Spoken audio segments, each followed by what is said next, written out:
All right, y'all wanted to see it, so got a nice piece of flint ridge here. I say nice. It has some little seams and stuff in there that I'm hoping have healed. That is the hope.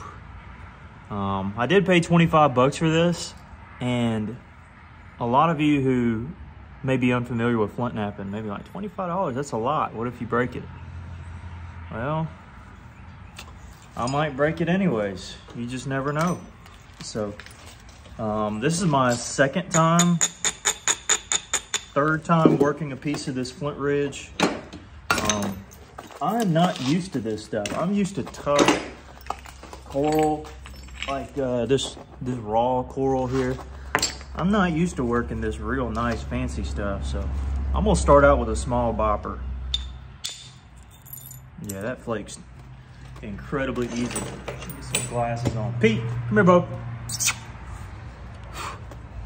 my glasses on here. And I have an idea what I want to make.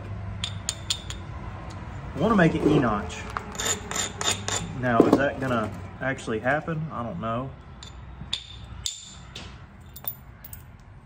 But that's kind of the goal. That's what I'm gonna shoot for. And I figured I'd bring y'all along with me.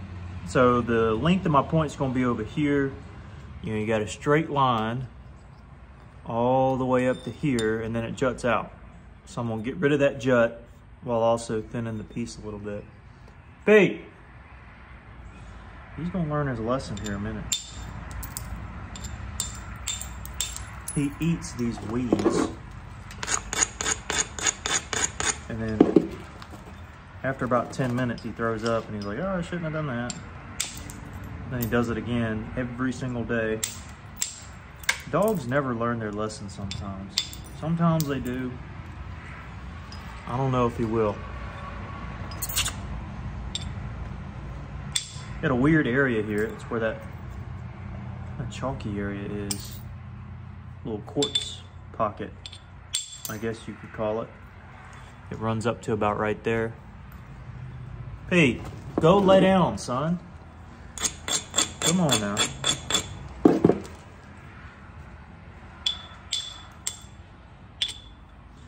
All right, I'm not gonna push my luck. Let's thin this base out a little bit. Again, I'm using a small bopper, so I can drive pretty hard. If I was using a larger bopper, I wouldn't put as much pressure, but it might stall out. So if you use a smaller one, you can press a little bit further in.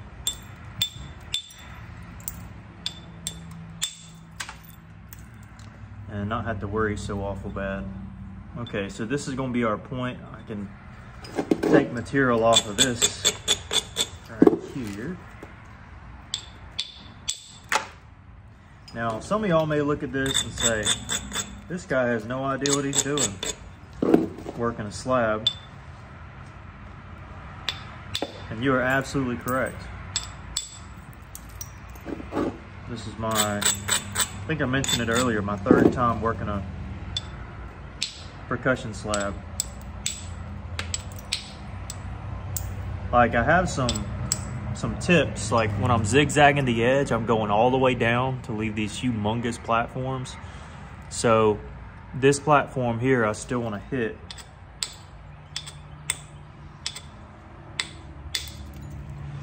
To make it as low as possible, right there. Then I can come up.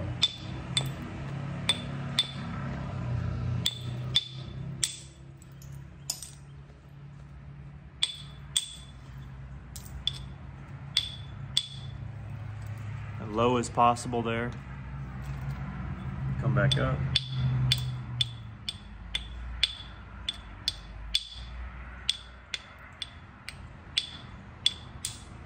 I don't want to hit too far in. It's a big blunt edge. So even right there, I'm still going to hit down because that point right here is still kind of center line. So I'm going to make sure that point is high. Does that make sense? High point right there. Then I can switch. See, I got the point center right here. Need to hit it again. Even a third time sometimes, because you want it to be real low. This is where that quartzy pocket is.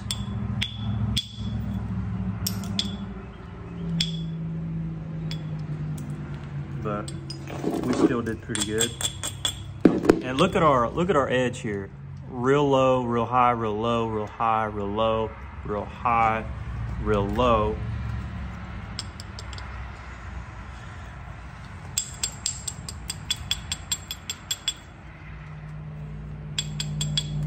Then we got two real low ones here.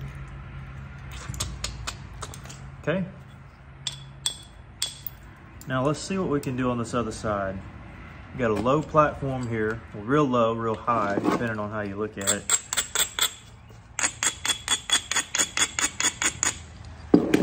This needs to be brought up. Again, depending on how you look at it. This can be brought up a little bit. Then we zigzag.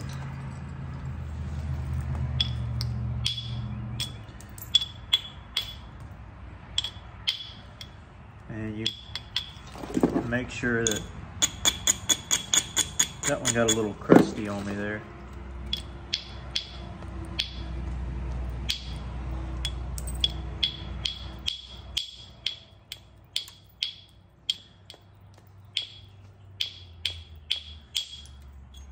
Yeah, little crusty.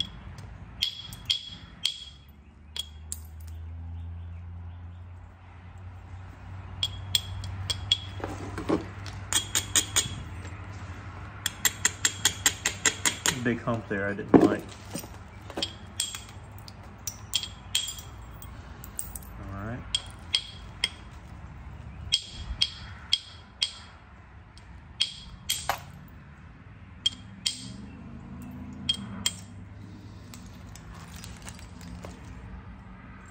We're getting there. Work on this tip.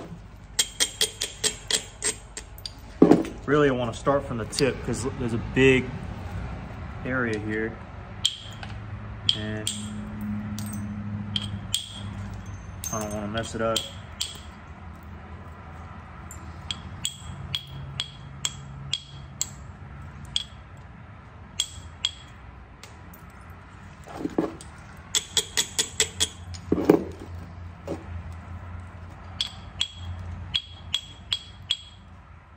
That's not going to work.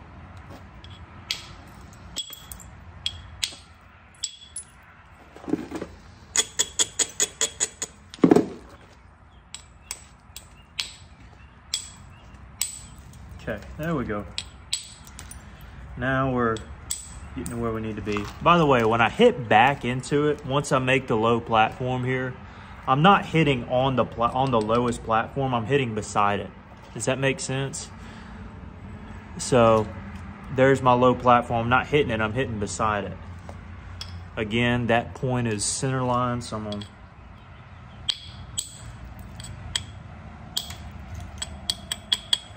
bring it up. And now we're pretty much good on both sides. We got some weird zigzags, and at least we got something to hit. I mean, now it's not so odd.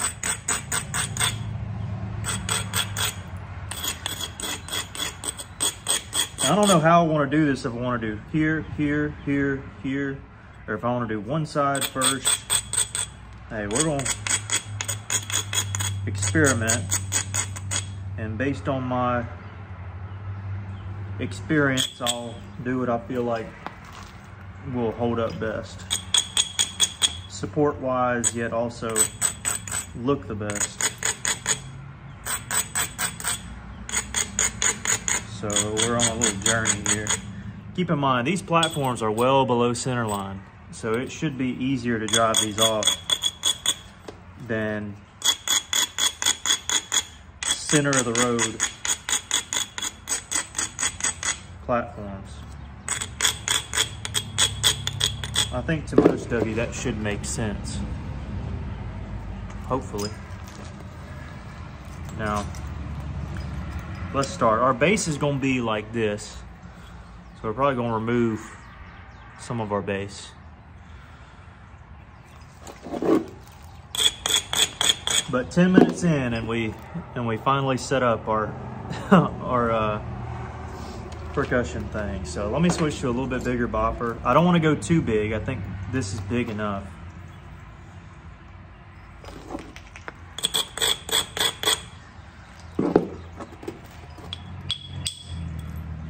Yeah, it just peels flakes off. It's just too easy.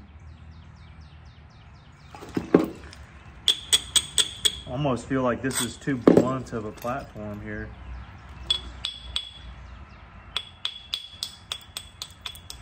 And that's saying something.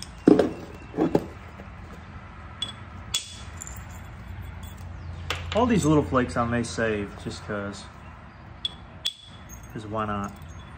I'm gonna draw back on this side here. Actually, this base, it's gonna get thick before I know it, so.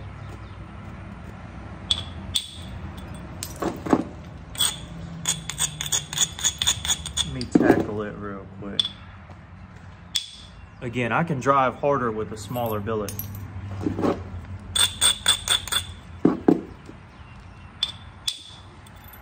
These flakes just fly. This is crazy. Y'all are keeping a secret from not telling me how good this material is. I would have used it earlier. Ben used it. Made some killer points. Looks like there's already a little flake here.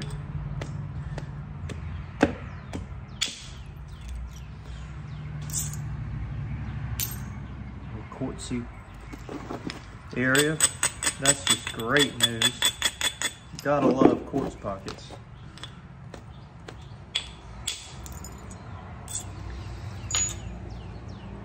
Maybe that's just the material there. Let me turn my head around so I'm not hindering nobody.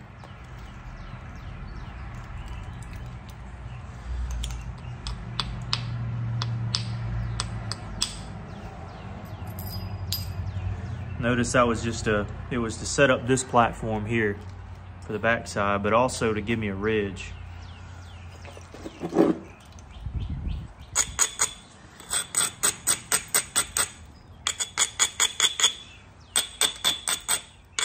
This material just flakes too easy.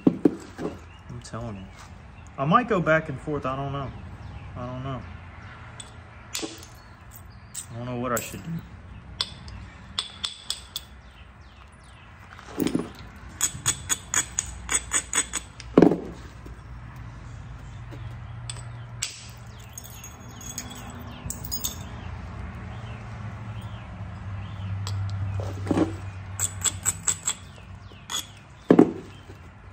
Kind of a flat area. It's not going to drive far. It's about halfway, that's fine. Because you're going to do a second pass, obviously. This is just to kind of give us something to roll with here. There we go. Wrapped a little bit. That's fine. No problem with that. That flake set up 2 platforms, one on either side. One there. One here. So we're thinning it out slowly but surely.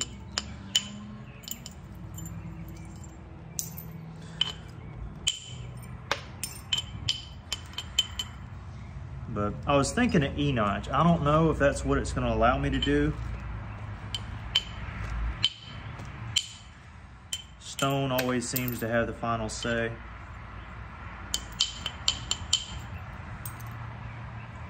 But we'll see.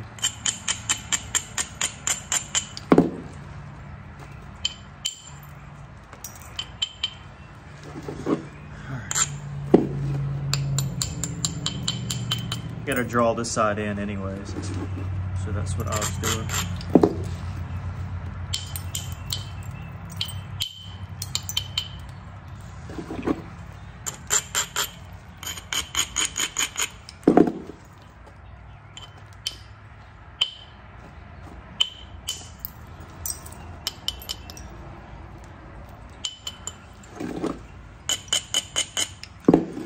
thinning the piece out, getting our edges lined up with one another.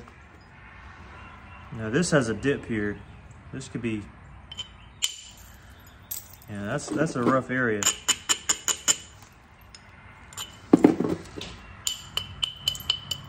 I'll have to tackle that later.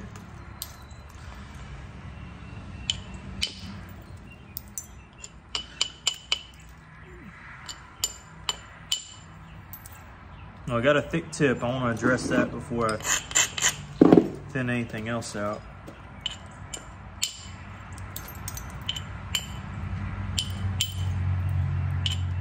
The tip and the base seem to be the distinguishers of whether you're going to break your point or not. So you might as well take them off and start there.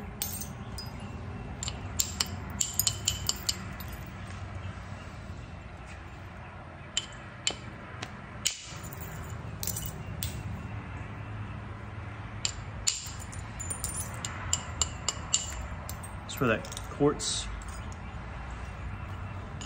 area is. I'm gonna draw my point in just a tad.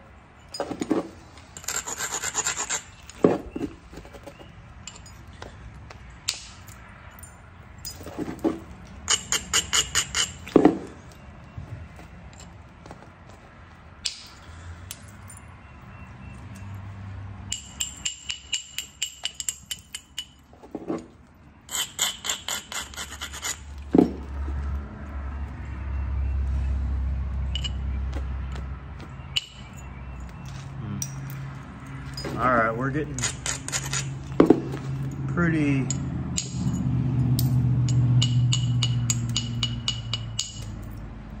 close here to being extra careful with our strikes.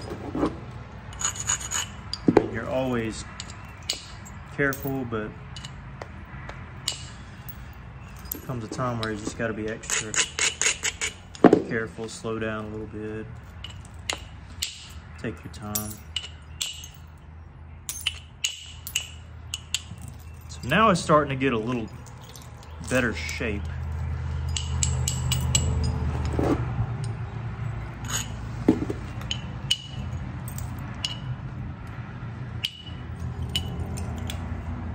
And I'm tempted to pull out my indirect stick, and I think I will,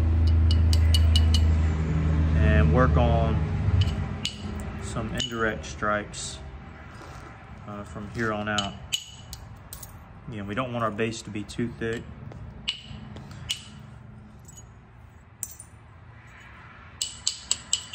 We want this to be a little more rounded. So we'll take some strikes there. This is where that seam is.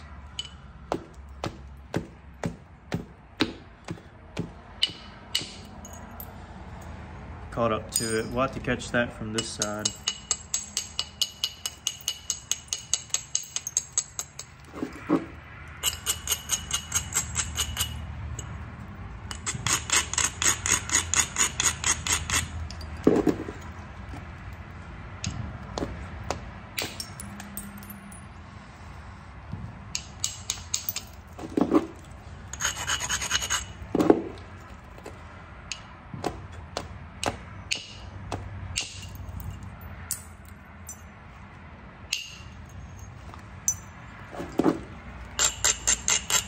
I'll switch to indirect here in a second. I know I'm stalling.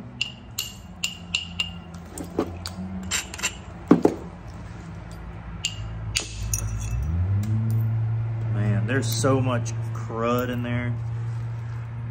It's pretty, but so many little seams. I don't know how well indirect's gonna do. I hope it does well, but can't be too sure. Oh, that's tough.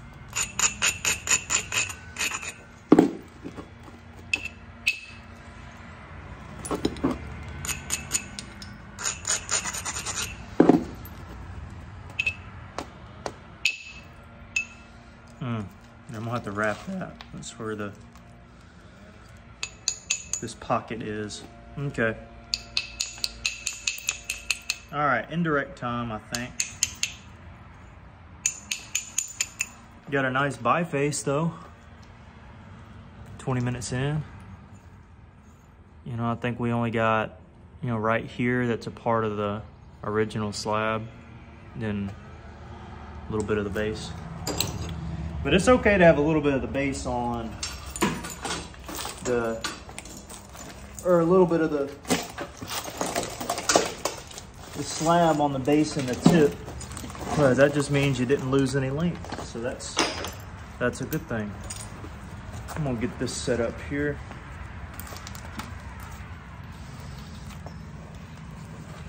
Now people have different indirect setups. I just use a belt. And I'm pretty sure I got this stick from Flint-Knapping tools supplies. And I'm gonna use not the biggest copper bopper, and I need to hit it into place, but I'm too lazy right now. But a size down. Oof.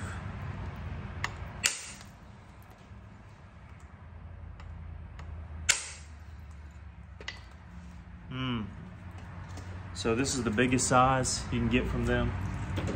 This is one size down here. I wanted to attack this quartz part first because it'll give me the most issues.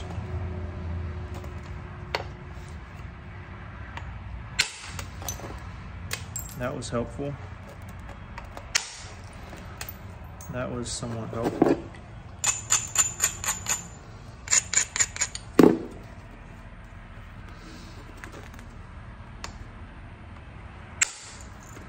That was helpful. And okay, not too bad, not too bad. I'll take that. This is what I call opportunistic flakes. If I see an area that, well, that'd be a good flake. Opportunity presents itself. Like right now we got a big old thick tip. We need to get rid of that. So that's opportunity number one, or priority number one, to thin out this tip.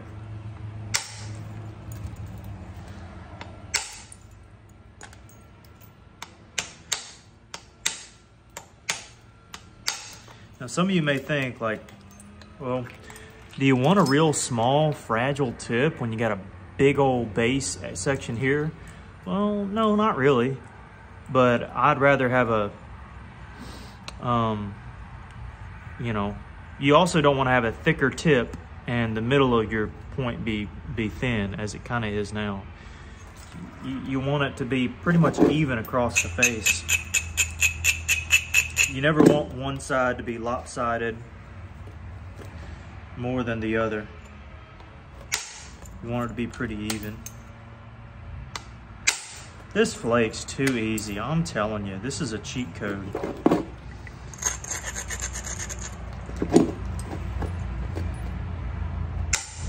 Now, I mean, it comes with its fair share of seams. Sure. But if you're a good flint knapper, even if you're not a good flint knapper, and you get the hang of this stuff, it's nice.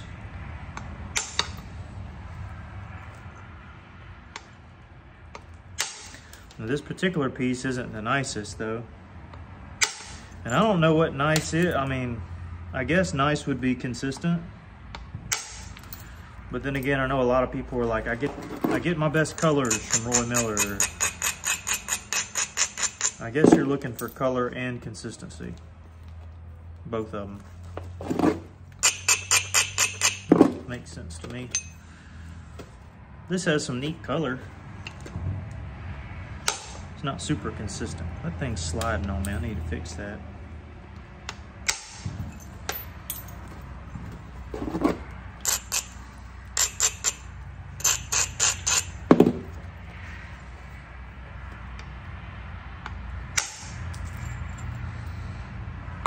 Good flake.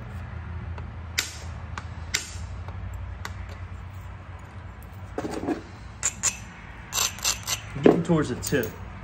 Here's a little secret. When I work towards the tip, I don't want as much force, so oftentimes I'll switch down size viper. Use the same bit, but it's not as much force just hammering into the point. You get just enough to remove some flakes at the tip. Just enough. Now, I'm gonna go to a part 2. Even though we're 26 minutes in, I need to fix this tip. So I'll be right back.